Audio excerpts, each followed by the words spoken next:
Have you ever wanted to raise chickens or get your own fresh eggs every day? Well, in this video, we'll discuss 10 things you want to consider if you want to raise chickens in an urban or suburban environment. So stick around. Hey YouTube, welcome to City Prepping, where we discuss emergency preparedness and self-sustainability in an urban or suburban environment. If you're new to this channel, please consider subscribing. I recently had a subscriber, Dom2423, ask if I could do a series of videos about raising chickens in an urban environment. And in this video, I'd like to share with you what I've learned over the last 7 or 8 months raising my own chickens. To be honest, it's been a very easy process. There really hasn't been that much work involved. I've just followed a few simple tips that I learned before I got my own chickens. And it's really an awesome thing because every day I go out and I have a whole set of fresh eggs every morning. There's just a few basic things I follow, and so far I've had a lot of really good success with it. So I'd like to go over 10 things I learned and hopefully can get you started on raising chickens in an urban environment.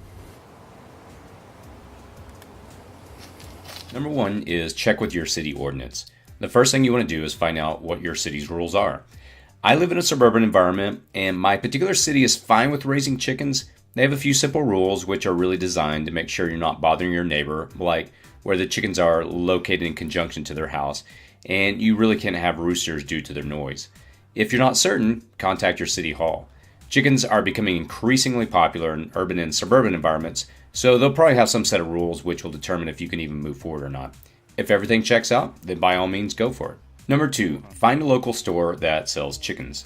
Why do I recommend this? Well, if you're new to raising chickens, it would be good to find a store that can walk you through the details, which, to be honest, there's really not many, and help you when you run into any issues to answer any questions you may have. Again, fortunately with raising chickens, there's not really much you need to do, but every now and then I've had some questions, and it's been really nice to have someone that I can go and talk to, and that can explain to me answers to different questions I have.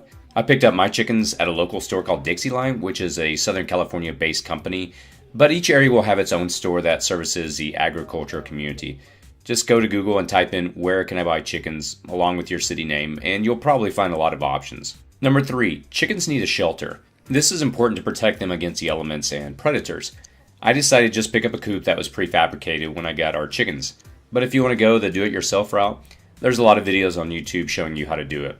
You really don't have to invest much money into it if you don't want to. Now, if you do go the do-it-yourself route, be sure to have the following. Set up a roost for them, and they're comfortable sitting on these and even sleeping on them. It needs to have ventilation. My particular coop has a lot of fencing and ventilation on the back of the box where they sleep and lay their eggs. And also, they'll need nesting boxes. This is a place that encourages them to lay eggs. I put down wood shavings here, and it's really fascinating. They always lay the eggs in the same place every day in the same corner. It's actually really awesome instead of having to try to hunt down, where do they lay their eggs today? They always just lay in the same place. Also, make sure you have enough fencing for the box to keep predators from reaching through like possums, which will kill the chickens. You also have to be careful of the neighborhood cats and other animals that come out at night. Thankfully, every evening at dusk, my chickens go right into the coop by themselves, and I just have to come out and lock the gate every night. So number 4, what chickens like to eat. First of all, I give them chicken feed. The great thing about this is that it has most all necessary supplements they'll need to create a great egg and a hard shell. I just fill up their feeder and keep an eye on it. Once the chickens start laying eggs, their diet will require about 1 to 1.5 cups of chicken feed per day. Now, one of the things they love the most is worms. There's nothing that a chicken loves more than this. We've had some worms get in our garden, and every time I found them, I toss them over the fence into the area where the chickens are at, and they'll go crazy for these. They'll be your friend for life if you give them these. Bugs. They will constantly scratch around for bugs. I like to let them out into our main backyard several times a week, and they'll go to town searching for bugs. It's also a great way to manage any bug issues you have in your backyard. Also, treats. Since my chickens aren't technically free-range chickens, I give them these dried worms, which they also love, and it helps provide them with essential supplements as well. Greens. When the chickens get out into the backyard, they go to town on my grass, and also we throw anything green like salads over the fence instead of putting that food into the compost, as long as it's not rotten. You can also supplement a chicken's diet with table scraps.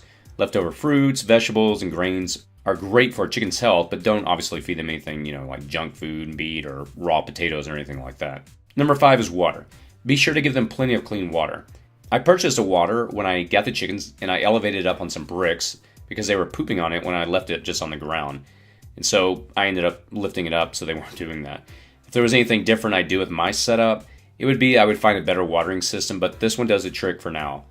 Be especially careful in the summer when it gets hot, as they'll go through a lot of water and they can die quickly if they don't have enough.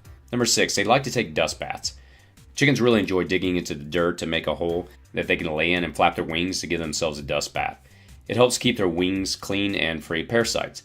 If you don't have access to dirt for them, you can give them a box that's about 2 by 2 and fill it up with chicken dust, which you can pick up online.